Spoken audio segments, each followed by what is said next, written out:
Olá, você que nos acompanha aqui pelo Notícias Agrícolas, eu sou Letícia Guimarães e a gente começa agora mais um boletim e vamos falar sobre o mercado do boi gordo, como que a gente vai dando início a essa semana de negociações.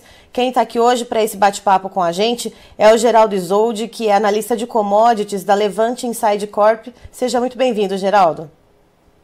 Oi, Letícia, bom dia, pessoal. E eu queria deixar um recado para você que está nos acompanhando aqui pelo YouTube, pela nossa transmissão, para você participar no nosso chat, mande as suas dúvidas enquanto a gente bate esse papo aqui com o Geraldo. Aproveite também para se inscrever no nosso canal, ativar o sininho para receber as notificações e já deixa o seu like aqui no nosso vídeo. E Geraldo, na semana passada até a sexta-feira a gente viu um mercado ali bem pressionado, os preços pressionados para baixo, inclusive bastante esse movimento no mercado físico. Como que a gente dá início a essa segunda-feira, então, para o mercado do boi gordo? Bom, Letícia, segunda-feira, dia tradicionalmente fraco aí para o mercado de boi, né? Vai melhorando aí mais pro meio da semana. Mas, na verdade, assim, tanto mesmo aqui nos futuros da B3, os negócios eles têm sido aí um pouco mais fracos, né? Hoje, por exemplo, a gente não tem, acho que 500 contratos negociados, que é um número baixo. Uh, Tivemos uma melhora aí na quinta-feira, né? Uma melhora nos preços da B3 na quinta-feira, uma quedinha aí na sexta, e hoje estamos abrindo a semana um pouquinho melhor, tá? Mas ainda com bastante queda no mês. Falando aí do primeiro vencimento, que é o julho, estamos aí com coisa de R$ 14,50 de queda acumulada em julho, né? E 15,85 aí, mais ou menos, para outubro. Outubro saindo a 248,65 e julho saindo aí agora a 248,35, mais ou menos. Enfim, ainda seguimos aí esperando uma melhora aí no quadro de preços. E, Geraldo, o que motiva esse mercado mais frouxo, principalmente quando a gente olha para o outubro, né, que é um contrato que tem um pouco mais de liquidez? É o mercado olhando para a entrada dos bois de confinamento? É o mercado olhando para a demanda interna? É o mercado olhando para as exportações? O que está sendo o fiel da balança nesse momento? Eu acho que o pessoal aí olhando aí por uma oferta aí um pouquinho melhor, né? E também as exportações também contribuem. Os números de exportações da semana passada, eles foram bons, mas poderiam ter sido melhores, né? Então, o SESEX ele divulga aí toda segunda-feira os números de exportação. E na segunda-feira passada a gente teve na primeira semana coisa de 37,4 mil toneladas exportadas, né? Isso aí daria aí uma média diária de 7,5 para esses 5 primeiros dias úteis de julho, que ficou abaixo de julho do ano passado, que deu quase 8 mil toneladas por dia. Hoje a gente tem uma nova divulgação do SESEX, então vamos ver aí se tem números um pouco melhores aí para pelo menos igualar aí o que a gente exportou em julho do ano passado. No ano, o quadro está bom, tá? Inclusive, na semana passada eles soltaram os dados aí detalhados das exportações, e junho foi um mês recorde aí, em termos de venda para a China. A China foi responsável por 70% da compra exportada pelo Brasil em junho, tá? No ano, a gente tem a China aí com uma fatia aí de 58%, que é mais ou menos a mesma linha de janeiro a junho do ano passado. E, Geraldo, pensando justamente nisso, né, já que a gente teve esse volume bastante considerável adquirido pela China. E a gente teve ainda aquela questão dos estoques de carne bovina que estavam parados por causa daquele caso de encefalopatia espongiforme bovina que tinha acontecido lá em fevereiro aqui no Brasil, o alto embargo brasileiro, aí ficaram aqueles estoques ali parados para serem internalizados na China. Isso não aconteceu durante um tempo e aí nas últimas semanas esse estoque começou então a entrar no país. Isso pode ter contribuído também então para o mercado olhar para isso e pensar, depois de comprar tanto, né, que foi no mês de junho, a China começou a internalizar esses estoques também. Agora seria um momento de pé no freio. Isso também poderia ser algum fator que o mercado estaria olhando?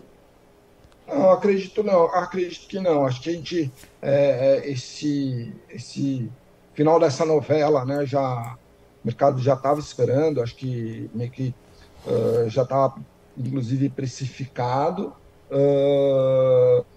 E eu não acredito que, vamos dizer assim, falte fé aí no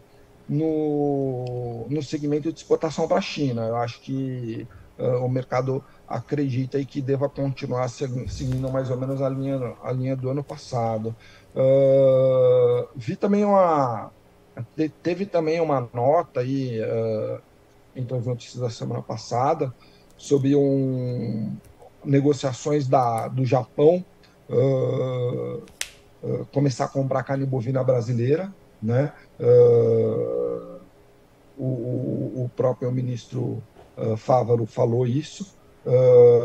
Então, isso também pode ser aí no futuro aí alguma. A gente não tem nada muito consolidado em relação a isso, mas pode ser aí um gatilho de alta aí no futuro também. E no futuro, a gente pensa nesse futuro ali a curto, médio prazo. A curto médio prazo, né? Isso na realidade depende aí do andamento das negociações aí do mapa aí com, com o Japão. Agora, em termos de China, não acredito que deva cair muito essas exportações. Principalmente agora no segundo semestre, que se começa a montar os estoques para o Ano Novo Chinês, né? Acho que uma coisa que vale a pena mencionar que é um fenômeno aí que a gente está vendo aí já faz um tempo, né? Que é a questão da, do consumo de carne suína na China, né? Então a gente depois ali do problema ali que eles tiveram com plantados suínos deles, eles modernizaram a criação e tal, e no final das contas, quer dizer, teve uma superprodução aí, isso jogou o preço do suíno lá para baixo, e daí eles também acabam priorizando ali a carne suína ali até para beneficiar os próprios produtores ali da China, né? Uhum. Então isso acaba impedindo aí compras muito maiores de carne bovina. Agora, quando eu falo isso, não é que vai comprar menos. É uma compra aí em linha aí com a média dos últimos 5 anos, ou mesmo do ano passado, que é o que tem acontecido. A gente continua aí acabei de falar os números, né, com uma fatia chinesa aí equivalente à do ano passado. Então, acho que isso deve continuar se sustentando. O que a gente está vendo é uma barganha melhor por parte dele, uma barganha maior por parte deles, né? Então, se você pegar em valores, apesar da quantidade que a gente está exportando ser a mesma, o valor aí é coisa de 15% abaixo. O E chinês isso deve negocia continuar como ninguém, né, acontecendo, né? Geraldo? Oi? O chinês negocia como ninguém, né? Eles sabem ali olhar quando existe uma oferta, né? Renegociar contrato para poder comprar e comprar a preços mais baratos, né? Sim, exatamente. Isso deve continuar. Certo. Ô, Geraldo, eu tô com uma pergunta aqui de um internauta. O Aurélio Rosa, muito boa tarde, Aurélio. A curto prazo, não pode ter uma janela curta entre os bois de pasto e confinamento? Pode sim, é o que a gente está esperando na realidade, né? Da própria sazonalidade no mercado. A gente tem essa janela. Demorou um pouquinho esse ano por conta porque a gente teve uma situação melhor assim, em termos de clima, né? Então a gente teve aí um pouquinho mais de chuva aí, do período aí, normal. A gente teve aí, não teve geada, né? Se teve em algumas regiões assim, foi muito pouco, assim, não insignificativo. Então assim, a gente teve essa coisa mais favorável, esse período mais favorável que permitiu segurar um pouquinho mais o boi, só que assim, isso também tem limite, né? Então, agora também a gente tem essa transição aí do animal de pasto quando acabou o animal de pasto e ainda não entrou, né, o de confinamento aí, o grosso do confinamento, então a gente tem isso. Então, inclusive, a gente aposta que os preços devem voltar a melhorar, inclusive por conta disso. Essa aposta de melhora nos preços, de ter reajustes um pouco mais consistentes, Geraldo, isso deve acontecer em que momento, né? Que é isso, acho que é isso que todo pecuarista fica se perguntando.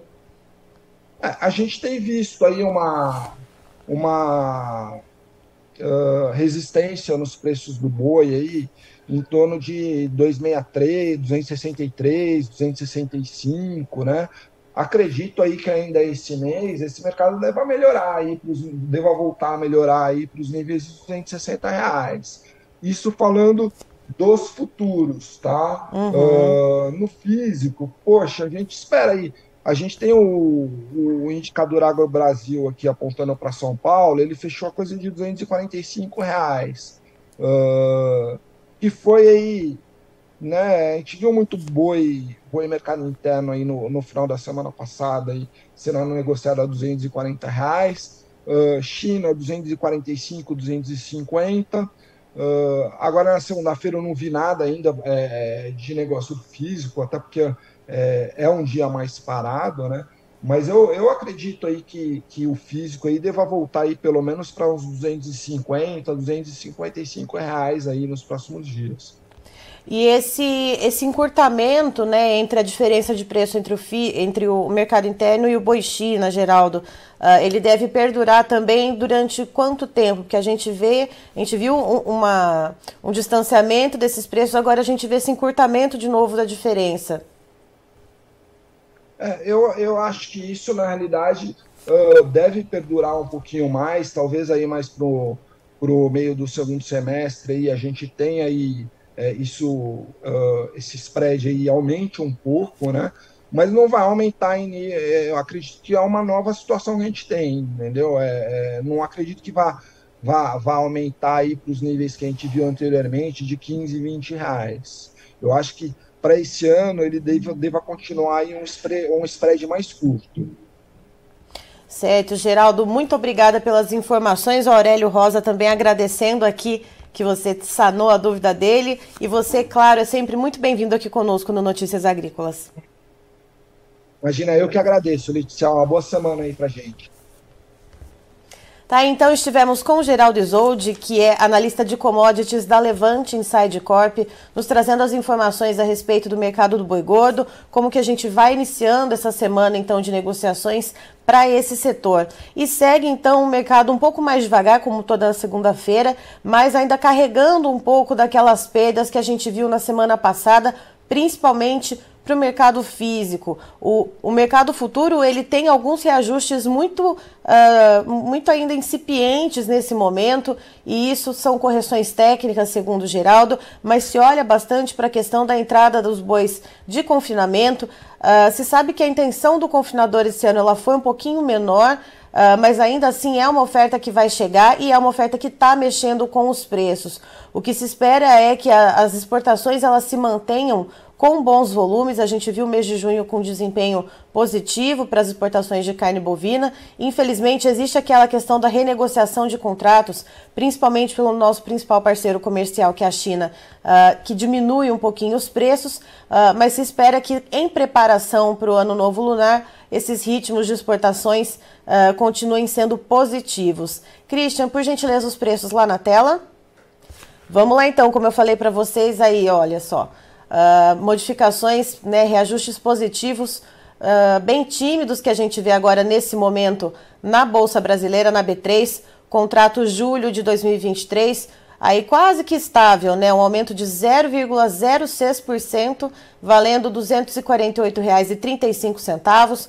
Agosto um pouquinho melhor, 0,53%, valendo R$ 247,75. O setembro com um aumento de 0,30%, valendo R$ 247,15. O outubro um pouquinho melhor, reajustado em 0,67%, valendo R$ 248,65. E a referência para o CPEA, boi gordo na praça aqui do estado de São Paulo, com um aumento de 0,67% também, cotado em R$ 254,90. Antes de deixar vocês aqui, então, eu queria deixar um recado. O Notícias Agrícolas promove pela 3ª edição o concurso A Melhor História de um Agricultor. Já temos as 5 histórias finalistas e agora a gente conta com o seu voto, você da nossa audiência, para então eleger as 3 histórias que vão se sagrar vencedoras dessa edição do concurso. E para você votar é muito fácil. Se você já estiver no nosso site, Notícias Agrícolas, você vai lá no nosso menu, vai chegar ali no Especiais, clicou ali, já vai aparecer Melhor História de um Agricultor.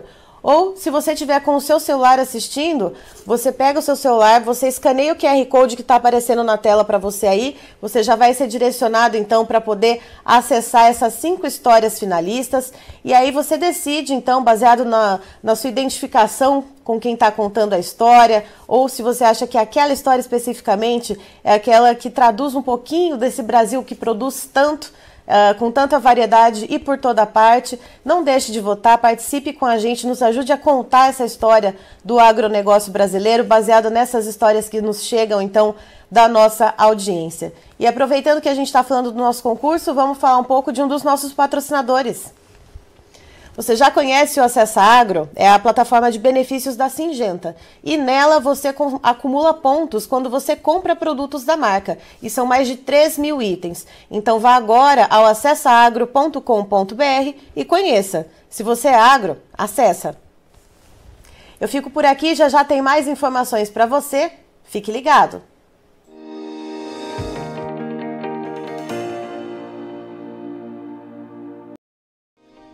Se inscreva em nossas mídias sociais. No Facebook, Notícias Agrícolas. No Instagram, @Notícias Agrícolas. E em nosso Twitter, @Norteagri. E para não perder nenhum vídeo, não se esqueça de nos acompanhar no YouTube e na Twitch, Notícias Agrícolas Oficial.